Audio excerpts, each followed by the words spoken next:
So, another great chapter. Two in a row now.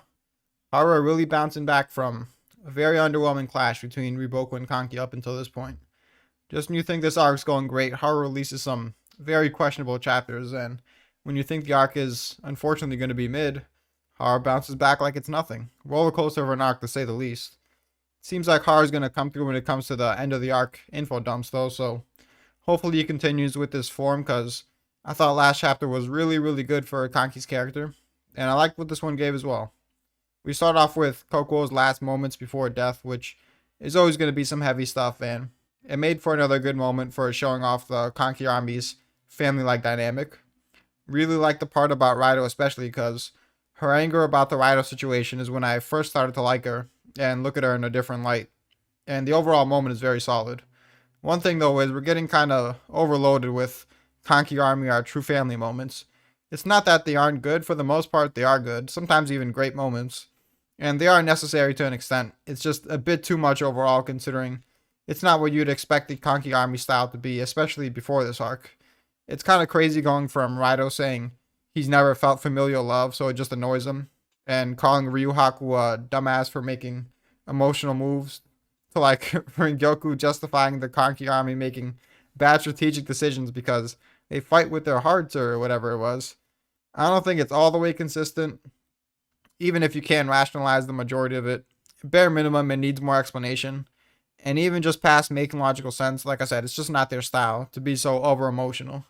But it does have a number of positives, like making Kanki and his army more likable, and making Kanki's death sadder as a result. It's nice to see Kanki's army having their own style of camaraderie and their own unique reasons for it. And it's made almost every single commander in Kanki's army be a really solid character in comparison to the typical army commanders. Kanki's army is definitely the most fleshed out, and even characters like Raido and Rengoku ended up being way better than I thought they'd be overall. So, very happy with this, but it's still a bit jarring to see it being so hammered in so consistently. Makes me appreciate moments like Kanki's everything's gonna be fine moment, because at this point it's nice to see a good Kanki army moment without it being about how family like they are. But again, very good moment. I can't complain too much with how solid the majority of these moments are. Moving on to Kanki and Riboku's talk. I like the convo. It doesn't go in depth enough to be great, but it does expand on some interesting ideas, enough for it to be worth showing. And both guys come out of the combo looking better than they did in their first talk, that's for sure. I like how Riboku was able to acknowledge the purity in Kanki's ideas. Unlike last time where he gave some terrible faith interpretation just to make some generic statements to make himself seem like he's clearly right and has it all figured out because he's far more righteous than Kanki. He can actually put bias aside here and admit Kanki has some greater depth than him in this regard. And it's nice seeing the redeemable part of Kanki's ideals get some acknowledgement, because it is impressive how someone as dark and angry as Kanki has the capacity to care that much about what someone more shallow would brush off. So it is an interesting part of Kanki's character that deserves to be highlighted more.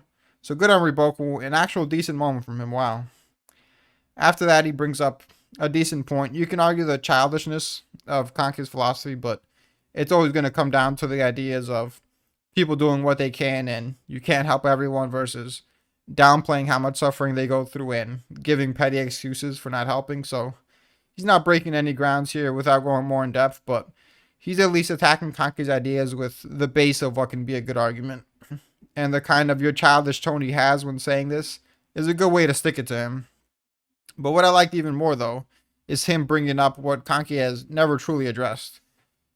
He kind of did when he said, who cares about reasons when dealing with such trash, but he still thinks these people deserve it. So even though he's trying to say he's not justifying it, he is justifying it in a way. And he's never explained why this much anger, malice, and cruelty should be the answer to dealing with this. It can be hard to explain logically, of course, and it does seem like it's more emotional than anything. But if Kanki's gonna have this arrogant, no one understands and is a dumb hypocrite, I'm the only one that actually has a nuanced point of view vibe he gives off, he should at least explain himself further, if he wants to be taken seriously. So I kind of like it for what it is. If Riboku's not trying to have some in-depth convo with him and is trying to get the gist of Kanki's ideas and explain the gist of his, he came across fairly well here, but it is still annoying seeing Kanki and Riboku never really respond to each other despite the potential that these convos and dynamic has. Kanki claps back at him with a really interesting point that has a lot of potential for complexity if done right. I don't think we'll go much in depth on this either, but in this instance, I think it's fine. And I also think we'll see Kanki's words play out in future dynamics in later arcs, which is cool. It's always a tricky subject when talking about people who want to do good lying to themselves about their true goals and reasons. And it plays out in so many different scenarios, even in real life. And the thought of these leaders like Sei and Riboku, who seem so pure-hearted, lie to themselves about the righteousness of their actions, seems crazy, but it's such a plausible explanation in general that, as crazy as it seems, you can't completely write it off for anyone. And it is particularly interesting in a story like Kingdom where these characters will sacrifice everything for their beliefs. Is someone like Riboku really lying to himself? He seems pretty damn genuine, but this is also the same guy who was willing to wipe out Kin, who fostered people like Mangoku and Rozo. Did he really need to put into motion that plan to take out Oki? He says raising Zhao's reputation is necessary, but how sure can we be of that being purely selfless as opposed to his selfish bias towards Zhao and being willing to do dark things to put his state in a better position, like other people he despises would similarly do? There's definitely potential there, and it's great that Kanki pointed it out because it gives even more justification for his hatred of the world. Just another excuse those with luxury use to make life hell for everyone else, while convincing themselves they're the good guys. I really like him having this idea on top of the middle class thing. He already said something similar to Choto, but one could interpret that as the generals just being naive to the actual structure of the world, instead of placing a lot of blame on them too. I've said this before, but this arc has made the Kanki and Choto moment even better than it was before.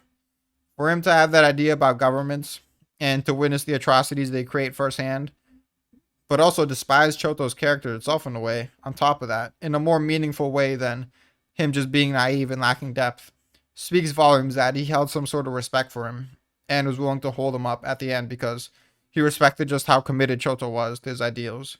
Takes a big man to do that, and it made for one of the best moments in the series.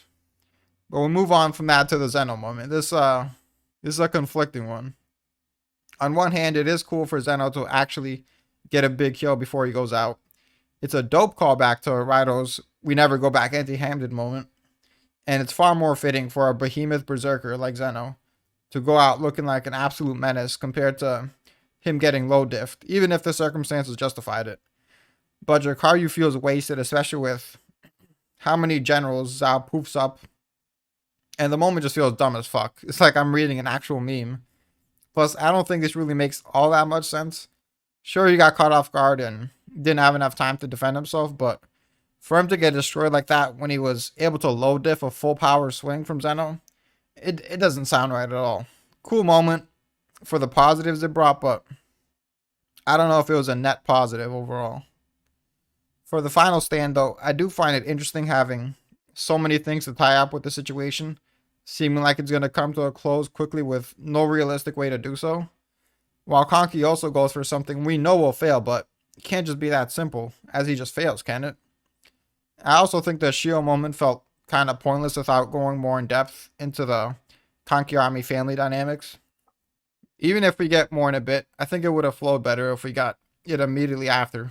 Because the way it was presented, it was made to be a big deal, like we're finally getting some real info dumps, and now I'm just kind of confused on why it was even necessary. I guess I'll wait on that, but I'll end it with the cliffhanger, which was surprisingly great. It was very nice seeing Coco at peace in her final moments. It felt impactful enough to feel like a culmination of why the Kanki Army dynamics is so well done, and I really like that she went out thinking Kanki is going to do it. For how annoying she was before this arc, she really warmed up to the audience, and I enjoyed her getting her own version of a happy ending, especially with how I'd never imagined I'd care about that before.